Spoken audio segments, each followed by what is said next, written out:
brève vidéo pour revenir sur le MK677 parce que je vous l'ai dit la dernière fois, c'est un sujet qui est assez monstrueux. Il y a des sujets que vous pouvez retrouver sur Internet du genre MK677, cancer, maladie, etc. Alors moi là-dessus, je me suis arrêté assez vite parce que je me dis bon, oui, ça propulse l'hormone de croissance, donc évidemment quand vous avez des maladies ou des problèmes de santé, effectivement, ça peut propulser la croissance des tumeurs, la croissance de n'importe quel cancer, de n'importe quelle pathologie sous-jacente, en gros. Mais il faut déjà avoir une maladie. Il faut déjà être sujet à des problèmes de santé majeurs. Si vous avez de base, si vous êtes jeune, en pleine santé, en bonne santé, hein, vous avez normalement tous les éléments qui vous permettent de ne pas choper de saloperie, à condition de ne pas être vacciné de base. Normalement, vous n'êtes pas drogué, vous n'êtes pas toxicomane, vous n'êtes pas alcoolique, vous n'êtes pas turbo-tabagique, vous ne faites pas de café club en infusion, en infusion, en perfusion le matin. Vous prenez votre vitamine C, vous prenez votre vitamine D, vous prenez votre complexe de vitamine B, vous prenez les antioxydants, tout ce qui finit en tine, astaxanthine ou autre, même la vitamine C fait déjà l'affaire.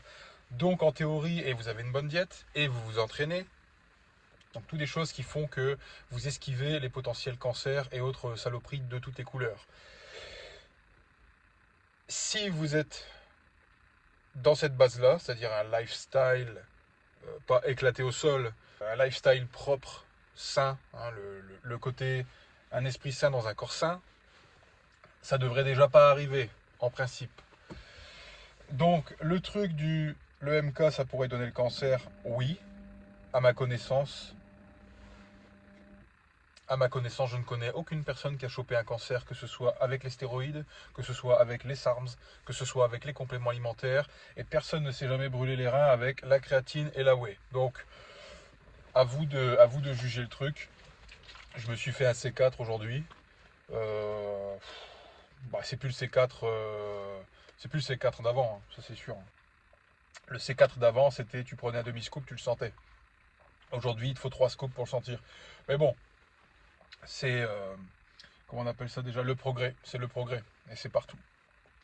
Donc, mon conseil avec le MK, si vous avez peur du cancer, eh bien, prenez de la vitamine C. Et puis, si vous avez de la vitamine C injectable, eh ben, c'est très bien. 10 grammes par jour, répartis sur la journée. Ça va faire beaucoup d'injections, mais si vous êtes féru de fléchettes, ça va être génial. Mais bon, enfin, si vous prenez ça de manière correcte, comme je l'ai dit, il n'y a pas de risque euh, conséquent. Il y a pire. Il y a le tabagisme, il y a la malbouffe, il y a les vaccins. Toutes ces saloperies-là sont pires que juste prendre un MK677 pendant 6 semaines. Mais bon, ça après, c'est encore un autre sujet, mais bon. Je voulais parler aussi de la glycémie. Donc comment contrôler la glycémie, j'en ai parlé la dernière fois.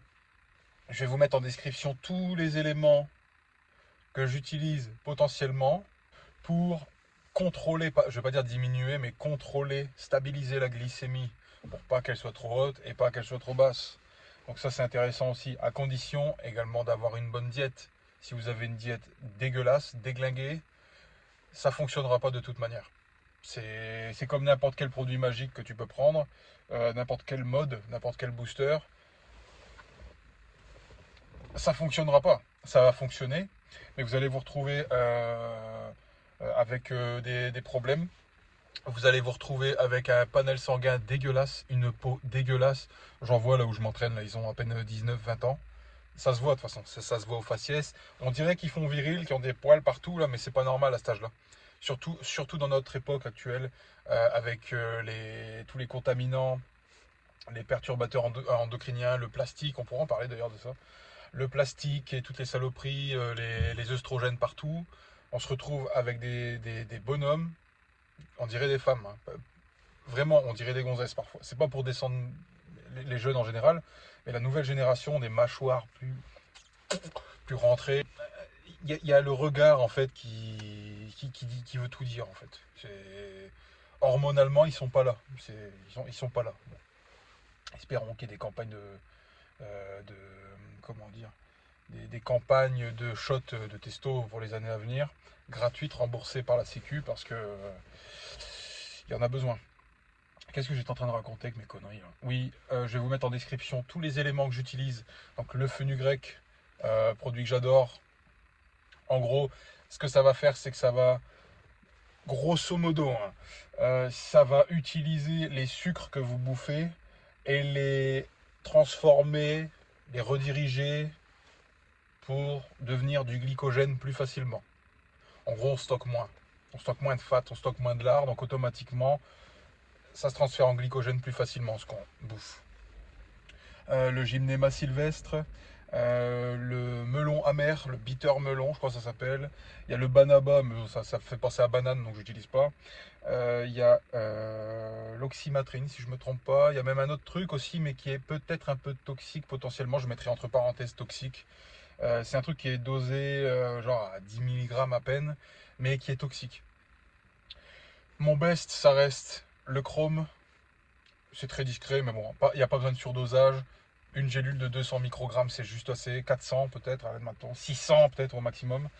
Sinon, la berbérine qui est un mimique de la metformine pour les diabétiques. Forcément, vous connaissez la metformine. Bon, quoique tout le monde n'en prend pas forcément, mais la metformine, en gros, stabilise le sucre sanguin. Donc, vous n'avez pas de gigapic de glycémie et vous avez moins de risques. Bon, les diabétiques en font potentiellement déjà. Vous avez moins de risques de faire de la résistance à l'insuline. Donc, c'est hyper intéressant. Donc, toutes les personnes qui prennent du MK, en général, prennent de la berbérine avec. Je l'ai toujours fait comme ça. Je l'ai toujours fait comme ça et au prix que ça coûte. Au prix que ça coûte rien. C'est 5 balles. Entre 5 et 10 balles en fonction de la qualité que vous allez prendre. Mais généralement, les qualités, on sait très bien d'où ça vient. Ça vient de Chine, ça vient de partout.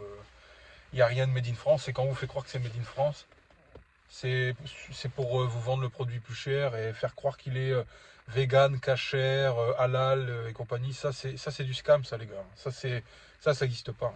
C'est comme toutes les viandes en France. Hein. Toutes les viandes en France sont faites dans des endroits où c'est halal. Hein. Et ce qui est halal n'est pas kasher, mais ce qui est kasher est halal. Donc, pour résumer, donc oui, faites attention à la glycémie.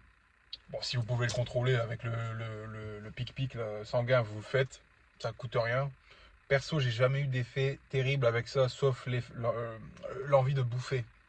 L'envie de bouffer qui est conséquente. Et peut-être des baisses de sucre si j'ai pas mangé assez. Mais ça, après, ça le fait automatiquement si vous vous entraînez et que vous mangez pas assez. Vous allez vivre la même chose. Donc voilà, c'était mon petit topo pour le MK. Je reviendrai sur d'autres choses. L'ashwagandha aussi peut faire l'affaire. Oui, l'ashwagandha, on peut jouer là-dessus. On reviendra sur une autre vidéo. S'il y a d'autres détails, il y a une nana qui m'observe là-bas, c'est génial. Si vous avez d'autres détails, vous les ajoutez en commentaire, vous n'hésitez pas. Très content de vos retours en tout cas, ça fait vraiment plaisir. Et on se retrouve pour une prochaine vidéo.